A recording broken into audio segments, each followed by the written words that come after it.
just when I thought I'd seen it all. Look at this. Oh my God. Morning guys, vlogging today. Hope everyone's doing well. So I've been working on the artwork for my new track today. So this is it. Quite like the font.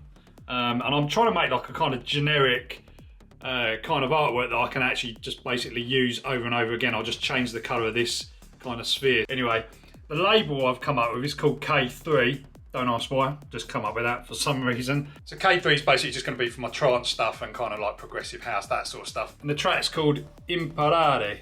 Don't ask how I've worked out how that is pronounced, but that's how it sounds in there. Basically, imparare means to learn in Italian. And because I've been learning on this sort of new journey that I've been doing with this music, and one of the really influential people in trance, Giuseppe Ottaviani, has actually been helping me. I actually kind of did a demo drop, sent this demo off, and he sent me loads of feedback for this track, so I kind of exchanged a few like emails and stuff. He didn't want to sign the track, unfortunately, which is a bit of a shame because it's a big label. So I just thought, you know what, I'm just going to do it myself. So scooter's on charge. I might charge that mini bike actually. Twizy's on charge down there as well. I'm loving using the Twizy to get over here every day. It's saving me about 30 quid like a week, because the TT would be costing me, yeah, literally like 30 quid a week, because probably, it's not that far, but it's probably because I just nail it everywhere because it's fast.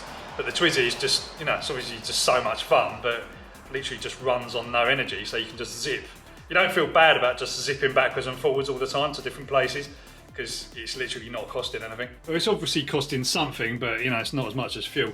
I'm just getting this master ready for the mastering engineer, because I'm going to get this track mastered professionally. You know, I've listened to it so much now, I've just lost myself in it, so I can't see the wood through the trees. And yes, I'm just going to use a professional masterer to do it. Just need to get the stereo down. Right, the master's done.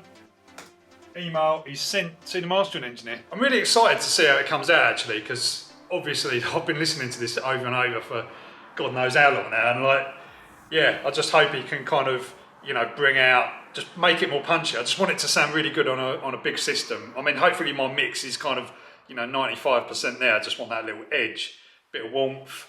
Yeah, we'll see what happens. Right, next up, got to do a bit of admin for the websites. There's always loads of emails to deal with. You know, sometimes it just gets a little bit too much, but try and kind of, you know, prioritise people and all that sort of stuff. But generally, like the Kirby Bike website is going pretty smoothly. Like there's not really any issues ordering stuff from there and from China now.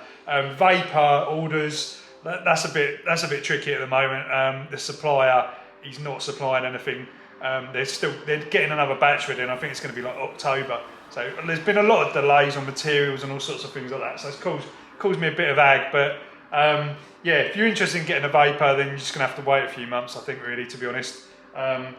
Don't go ordering on the website expecting it's going to come. I'm just refunding people immediately if that happens. But oh yeah, while I'm talking about this sort of stuff, go check out our Discord. We've got a Discord server now set up, which Neil was kindly set up. And I'm kind of in there, in and out. When I get time, I'm in there, and you know, chatting with you guys and stuff like that. So go and check that out. I'll leave the link below because it's a good way to just kind of meet other people in the community that isn't, you know, in the YouTube comments. It can get a little bit like, you know, it's not very personal. So go check out that. It's really cool. There's loads of. I think we've got like, I don't know, it's like 500 members or 400 or 500 members now, something like that. It's insane. So yeah, thanks guys if you've been getting involved in that. Hopefully it's been helping you with your e-bike stuff, your e-bike problems and everything else basically. Anything else that's to do with this channel, we try and kind of put stuff on there. Right, all done on the admin front. I've been speaking to Steve actually about power banks, like power setups, because I don't know if you watch his channel. If those of you that do will know that he's doing like a camper car conversion in his car, which is pretty cool. And we've been talking about like power banks and stuff. So he's actually going to go for like something similar to this, which is the Power Oak kind of solar charger. It doesn't really need one as big, so I think we're going to stick with this brand because I know it quite well now. I've been playing around with this. The thing about this one is that it actually has like proper decent plug sockets, and a lot of them have like NAF sockets, and like the plugs fall out and these break and they don't make a proper connection. Seen some really crap inverters from China like that, but yeah, these are really good. That's one good thing about this. The build quality is really good on these Power Oak ones as well, and I think from testing they generally kind of do what they say. A lot of these Chinese websites and stuff, they say like you know, oh, it's like a 1,800, 250,000, whatever milliamp hour. You just like, you never know what it really is. But these guys seem to like spec all their stuff in watt hours, so it's pretty good. But yeah, it's good quality, really good quality. It's got power delivery, 45 watt on there as well. Anyway, scooter is not charged, which is a bit annoying. So the thing about these chargers is they are slow, the ones that come with the, but we should be able to see, yeah, that's only 49 volts. About 54 volts fully charged, but that'd be alright. That'd be alright to get to town and back. I'll take the charger with me anyway, because I can just plug it into a coffee shop or something, just nick their power. Or I could just take that. That'd be funny. The other day on the cycle paths, I actually saw like a 3-wheel motorbike, like electric motorbike, not registered, no number plates or nothing, going along the, just going along the cycle path into town. And I've seen him more than once as well. And I don't know if he like delivers stuff or does something, but I might pull him aside and have a chat with him and find out what that bike actually is if I come across him again. Anyway, I'm getting hungry. As usual, it feels flipping freezing. What's going on?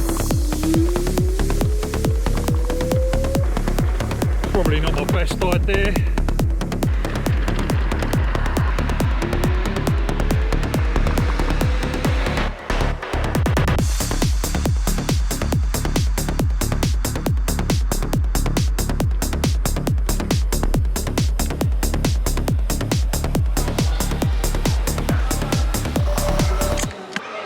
Coffees and cakes are good at this place, but the sandwiches are a bit of a letdown, if I'm honest. I've seen it all now. A 2-seater mobility wagon. Steve, what do you reckon?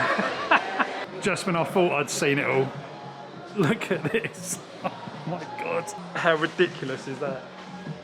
It's actually got proper doors though. The Twizy hasn't even got proper doors. Oh yeah, nice interior. It's even got a cup holder as well. Are you actually being serious? It's got a Type 2 charge port on it. Cabin car. Can't believe I'm getting excited about mobility scooters, but look at this one as well. This one looks like it like folds flat as well. We need to make a really fast one of these. Yes, mate. There it is there, look. It's pretty light actually. 6-mile range. Looks like I'm getting back in time just as it's starting to rain. Pretty cool view over there. I've only just noticed this.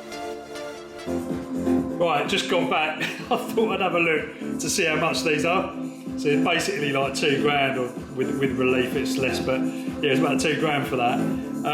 It's lithium iron. I don't know if it's brushless, but I just got this thing in my mind. Could we make one of these go really quick? I reckon if it's a brushless motor, we could stick a phase runner on it. Right, so it's the next day, guys. I've just got the master back and I'm just having a listen.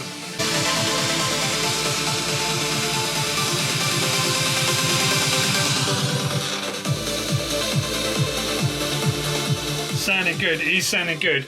He said on his email it's not wildly different to the original, but he's just basically tried to tame the top end a little bit and kind of bring out the bass line a bit. It sounds a bit louder, not as loud as my one. My one was just like clipping all over the place, I think. But basically, yeah, it sounds good. I need to have more of a listen. I need to do the car test, go and play it in the car system and see what it sounds like.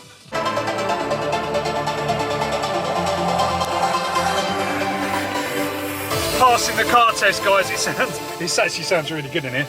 I think my ears have like fatigued or something. It sort of sounds different in the studio, like, but everything else sounds different as well. It's weird. Yeah, it sounds good in here though. Got to have the car tests. Anyway, guys, I think I'm going to wrap this one up now. Kettle's on. Going to have a nice cup of tea and a biscuit. And I'll catch you later.